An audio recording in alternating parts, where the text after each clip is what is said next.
좋은 날입니다. 성령님께서 오늘도 여러분의 심령 가운데 큰 은혜와 평강으로 함께 해주시기를 주님의 이름으로 축복합니다. 오늘은 오순절 시리즈 설교의 두 번째 부분입니다. 오늘 제목은 오순절과 율법이라는 뜻입니다. 자, 우리가 대개 이 오순절이라고 하면 사도행전 2장을 기억하고 성령이 강림하신 날, 펜타코스털 데이라고 이렇게 기억하고 있습니다. 그런데 율법이란 이야기가 왜 나오는가? 아주 결론적으로 말씀을 드리죠. 오순절은 유대인들에게 오순절이 무슨 날일까 하고 물어보면 당장 답이 나옵니다. 무슨 답입니까? 율법을 받은 날입니다. 모세가 시내산에서 올라가서 출애굽한 이후에 시내산에서 율법을 받은 날이 바로 오순절 날입니다. 이렇게 이야기를 합니다. 정말 그런가요? 성경에 그런 기록이 없지 않습니까? 하고 질문할 것입니다. 그래요? 한번 성경을 살펴봅시다. 유대인들의 말이 옳은지 우리가 생각하는 성령을 받은 날로 끝나는 것인지. 준비됐습니까? 출애굽기 19장 1절에 보면은 이렇게 성경이 기록하고 있습니다. 이스라엘 자손이 애굽 땅을 떠난 지 3개월이 되던 날 그들이 시내 광야에 이르니라. 자, 이게 조금 해석에 어려움이 있습니다. 이스라엘 자손이 애굽 땅을 떠난 지 3개월이 되던 날 하면은 그러면 90일째에 도달했다는 말인가? 헷갈리죠? 번역의 오류입니다. 좀 더 정확하게 번역을 한다면 세 번째 달에 이스라엘 자손은 시내 광야에 도착했다. 애굽에서 떠난 후에. 애굽에서 떠난 후에 시내산에 도착했는데 시내 광야에 도착했는데 그 도착한 때가 세 번째 달이었다. 그러니까 세 번째 달 첫째 날에 도착했다는 그런 이야기입니다. 자, 그러면 계산을 해봅시다. 이스라엘 백성들이 애굽에서 출애굽을 한 날이 언제이죠? 니산월 14일 저녁입니다. 자, 그러면 니산월 14일 저녁이면 니산월을 하나님께서는 첫째 달로 잡아라 했습니다. 그 니산월 다음 달이 이야르 달이라고 하고 그 다음 달이 시반 달이라고 합니다. 니산, 이야르, 시반 이렇게 세 달이 걸쳐 오는데 니산월 14일 저녁에 출애굽을 했으니까 니산월 30일이 되면 16일이 지나갑니다. 그리고 그 다음 달인 이야르월 30일이 지나가면 다 합해서 46일이 지나가고 시반월 첫 번째 달은 47일째가 됩니다. 잘 기억하세요. 그러니까 47일째 시내 광야에 도착했다는 것입니다. 시내 광야에 도착한 이스라엘 백성들에게 하나님이 뭐라고 명령했나요? 출애굽기 19장을 쭉 한번 읽어보세요. 19장, 20장, 21장, 22장 굉장히 중요한 장입니다. 거기에 읽어보면 하나님께서 말씀하시기를 3일간 몸을 정결케 해라. 그래서 47일째부터 49일째까지 3일간 몸을 정결케 했다고 성경은 우리에게 기록하고 있습니다. 재미있는 이야기죠. 3일간 몸을 정결케 하고 50일째 하나님이 모세를 시내산 정상으로 부르십니다. 그리고 뭘 했나요? 두 돌판에 적힌 십계명을 모세에게 줍니다. 이 날이 언제라고요? 50일째라는 것입니다. 정확하게 오순절 날에 하나님께서 모세에게 십계명을 주십니다. 그리고 나중에 이 십계명의 기록을 주시면서 이 기록 가운데 50일째는 이날의 율법을 받은 것을 기념해서 오순절을 반드시 지켜라 하는 말씀을 레위기 23장에서 하신 거예요. 그러니까 오순절에 대한 절기를 지키라는 말씀을 받은 날도 바로 이 50일째 두 돌판을 받고 그때부터 하나님이 율법을 설명을 하면서 그때 오순절도 지키라 하는 계명을 받았다는 걸 우리가 알 수가 있습니다. 와우. 이해가 되어지죠? 그러면 이 오순절 날에 율법을 주셨다? 오순절 날에 십계명을 주셨다? 그 말의 의미가 뭘까요? 이 율법과 계명을 주신다는 것은 바로 하나님께서 하나님의 나라에 속한 자기 백성에게 하나님 나라에서 살아가기 위한 법의 질서를 주신 날이 바로 이 오순절 날이라는 걸 알 수가 있습니다. 그러니까 다른 말로 표현하면 이스라엘 백성이 시내산에 도착했을 때 엄청난 사건이 벌어졌습니다. 무슨 사건인지 아세요? 하나님과 언약을 맺은 겁니다. 그래서 그 언약을 시내산 언약 혹은 모세 언약이라고 이야기를 합니다. 그러면 모세 언약, 시내산 언약이라고 하는 그 언약의 내용이 무엇일까요? 뭘 의미하는 것일까요? 잘 생각해 보세요. 하나님께서 출애굽기 19장부터 22장 3장 쪽 한번 읽어보세요. 그 안에 결국 이스라엘 백성들과 하나님 사이에 언약을 맺습니다. 피의 언약을 맺습니다. 그리고 주님이 말씀하시기를 너희가 내 말대로 순종하면 너희는 나의 백성이 되고 나는 너희 하나님이 될 것이다. 하겠느냐 하게 예 하겠습니다 하고 약속을 했습니다. 다시 말해서 하나님은 그들의 왕이 되시고 그들은 그의 백성이 되는 거예요. 한 나라가 한 민족이 형성된 것입니다. 잘 들으세요. 시내산에 왔어야 비로소 이스라엘 백성은 한 백성이요 한 민족이요 한 나라가 형성되게 된 것입니다. 왜 그렇게 이야기합니까? 하나님과 언약을 맺었기 때문입니다. 왕이 만들어졌습니다. 왕은 하나님이십니다. 그리고 그 하나님께서 나의 나라에서는 이런 법칙이 있다. 이 법칙을 따라 살면 생명을 누리고 축복을 누리게 되어 있다 하면서 주신 것이 두 돌판에 적힌 십계명과 그리고 다른 율법들이었다는 거예요. 이해가 되십니까? 아하, 그래서 샤봇이란 날은 하나님께서 자기 백성들로 이스라엘 백성을 받아들이는 날, 하나님의 택한 백성들을 들이 살아가기 위해서 필요한 법을, 법을 주신 날이 바로 이 샤봇 날이다. 그러니까 우리는 하나님의 백성이 되는 날이에요. 그리고 그 하나님의 백성으로서 살아가야 할 법의 규율을 배우는 날이, 얻은 날이 바로 이 샤봇 오순절이라는 겁니다. 그러면서 하나님께서 내가 너희를 가나안 땅으로 인도하주라. 땅도 주겠다. 땅, 주권, 법, 그리고 백성, 이게 있으면 한 나라가 형성되잖아요. 그래서 시내산에서 일어난 일이 엄청나게 중요한 일이었다는 거예요.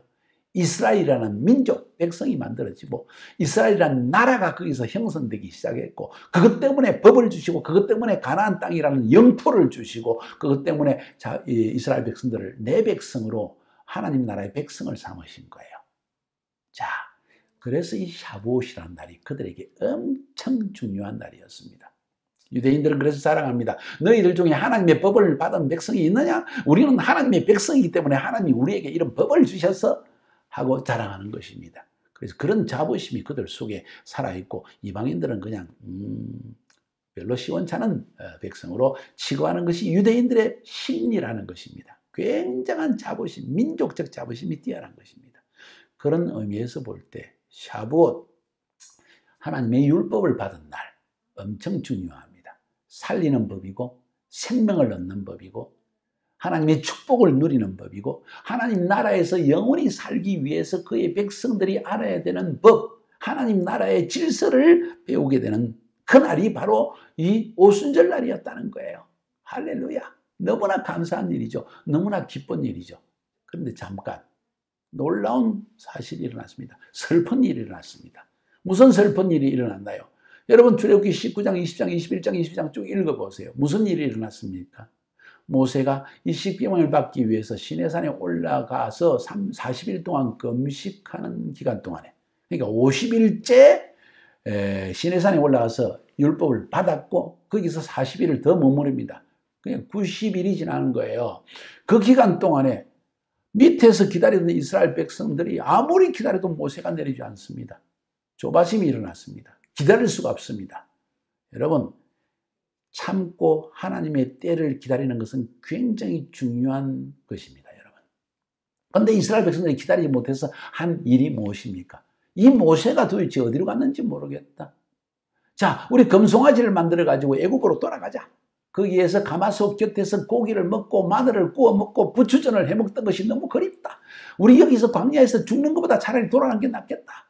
그래서 아론에게 이야기해서 모두 금귀걸이, 금반지, 금목걸이 다 끄집어내가지고 금송아지를 만들어가지고 그 안에서 막 춤을 추면서 우리의 신이다, 금송아지가. 그러면서 애굽으로 돌아가자 하고 잔치를 벌이고 있는데 40일 금식이 끝나고 모세가 두 돌판을 들고 내려오다가 이 모습을 보고 분노해서 돌판을 깨뜨려 버립니다. 집어 던져 버립니다.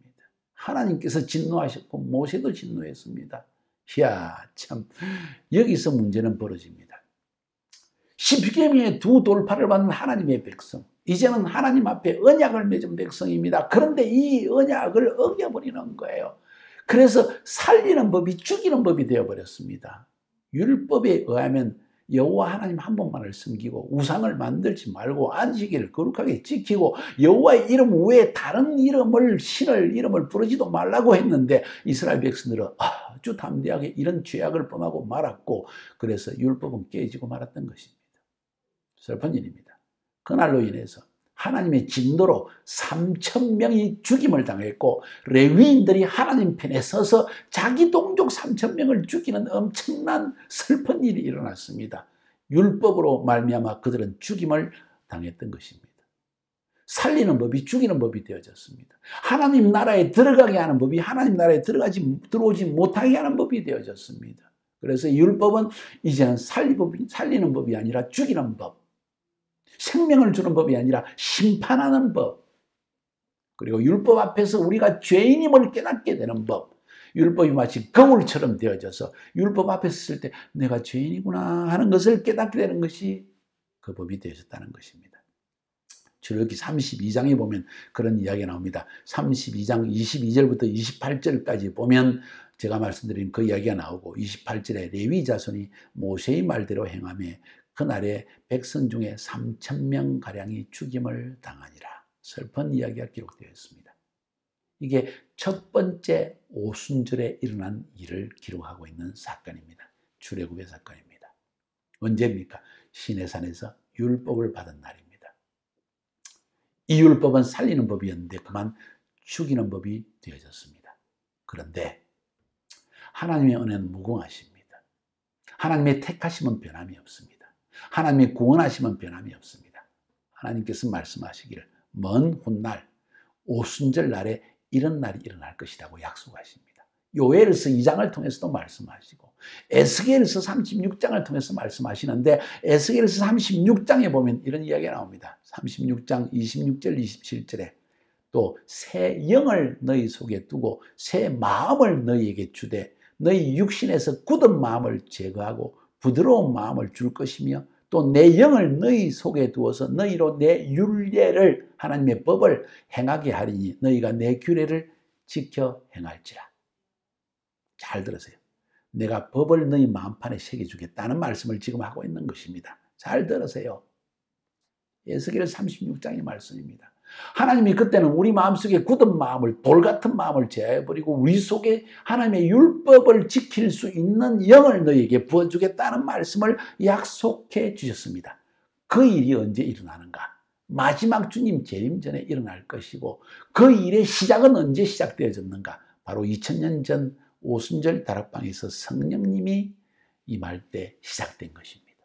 첫 번째 오순절 날에는 이 토라 하나님의 율법이 돌판에 새겨졌습니다. 그런데 두 번째 하나님의 영적인 오순절 날이 임하게 되는데 그때는 이 토라가 마음판에 새겨진다 하는 약속을 하신 것입니다. 그래서 돌판에 새겨진 율법은 너희를 죽이는 법이요 너희를 심판하는 법이었는데 그 율법이 마음판에 새겨지는 그 두 번째 오순절 날에는 성령이 임하여서 그 성령님이 내가 너에게 준 모든 율법을 기억나게 하고 생각나게 하고 행하게 하고 살리는 법이 될 것이다. 할렐루야. 그것이 바로 오순절과 성령의 의미입니다. 다음 시간에는 오순절과 성령의 이야기 하겠지만 오늘은 이 율법의 의미가 무엇인지 그리고 오순절 날에 율법을 받았는데 두 번째 오순절 날, 첫 번째 오순절 날에는 시내산에서 모세를 통해서 율법의 돌판을 받았다면 두 번째 오순절 날에는 하나님께서 말씀하시기를 뭐라고요? 성령을 통해서 마음판의 율법을 새겨주시겠다. 놀라운 사실은 첫 번째 돌판의 율법을 받은 날에는 3,000명이 레위인에 의해서 동족이 죽임을 당했는데 두 번째 오순절 날이 임하였을 때 마가의 다락방에 성령이 임하였을 때 무슨 일이 일어났습니까? 사도행전 2장 41절에 그 말을 받은 사람들은 세례를 받으며 그날에 신도의 수가 3,000이나 더하더라. 놀라운 대비가 아닙니까? 지금 성경의 기자는 구약 성경과 신약 성경을 비교하면서 구약 시대 시내산에서 돌판에 새겨진 율법을 받았던 그때는 이 율법에 의해서 오히려 심판을 받아 3,000명이 죽임을 당했는데 신약 시대 넘어와서 어린 양 예수께서 죽임을 당하고 난 다음에 성천하시고 약속하신 성령을 부어주셨을 때 그것도 오순절 날에 성령이 임한 이유는 율법을 율법되게 하기 위해서 임한 것이다. 다시 한번, 오순절 날에 성령이 임한 이유는 율법이 율법되게 하기 위해서 임한 것이다. 무슨 말이냐? 율법을 우리 마음판에 새겨서 이제는 내 육신의 힘으로 율법을 지키는 것이 아니라 내 안에 계신 성령님께서 자발적으로 하나님의 율법을 사모하고 지키고 순종하고자 하는 마음을 주기 위해서 성령을 주셨고, 그 성령이 살리는 영이 되어져서 우리 안에 율법을 행하게 함으로 말미암아 우리 삶에 생명과 축복을 가져오게 하는 것이다. 그래서 첫 번째 오순절 날은 돌판에 새겨진 율법으로 말미암아 죽임을 당했다면 3,000명이, 두 번째 오순절에는 오순절 다락방에서 성령이 임함으로 말미암아 율법이 마음판에 새겨지고 이제는 이 율법이 성령과 함께 일하여서 우리를 살리는 법이 되어졌다 하는 것이 바로 이 오순절의 중요한 의미가 되는 것입니다. 오순절과 율법 이해가 되시나요? 기억하세요. 오순절은 유대인들에게 시내산에서 한 민족과 한 백성을 만드시는 하나님께서 그들의 하나님이 되게 하기 위해서 하나님 나라의 삶의 법칙, 율법을 주신 날이 오순절 날이요. 그날 춤추며 즐거워하며 율법대로 행해야 되는데 그 백성이 범죄하였으로 말미암아 율법이 죽이는 법이 되어졌는데, 그 법은 돌판에 새겨졌었는데 인간의 힘으로 지킬 수가 없었는데 그래서 죽임을 당했는데, 하나님은 자기 백성과 맺은 언약을 하나님께서 폐기하지 않으시고 오히려 마지막 때 성령의 약속을 주셔서 두 번째 오순절 날에 진짜 율법을 다시 한번 주시는, 성령으로 말미암아 율법을 마음판에 새기시는, 그래서 율법을 살리는 법으로 만드시는 그 날이 바로 오순절이 되어졌다. 자, 이제 이해가 되어지죠. 자, 그렇다면 오늘날 우리에게 오순절은 어떤 날인가? 성령을 받는 날이다. 그래서 우리 안에 성령님이 임하여서 하나님의 말씀, 율법의 말씀이 우리를 살리는 말씀이 되게 하시는 날이 바로 오순절 날이다. 그래서 우리가 추구할 게 뭘까요? 오순절 날에 주님, 하나님의 말씀이 나에게 말씀되게 하옵소서. 내가 성령 받기 전에는, 오순절 성령을 받기 전에는 하나님의 말씀의 의미를 깨닫지도 못하고 이해하지 못하고 행할 능력도 없었더니 이 오순절날 하나님이 성령을 부어주심으로 이제는 내 마음판에 새겨진 하나님의 법이 성령님과 역사하여서 이제는 살리는 법이 되어졌습니다. 하나님의 말씀은 내 입에 꿀송이처럼 단 말씀이 되어졌습니다 하고 고백하고 선포하는 날이 오순절이라는 것입니다. 이 오순절날 성령으로 말미암아 살리심을 받는 그런 날이 되기를 주님의 이름으로 축복합니다. 승리합시다.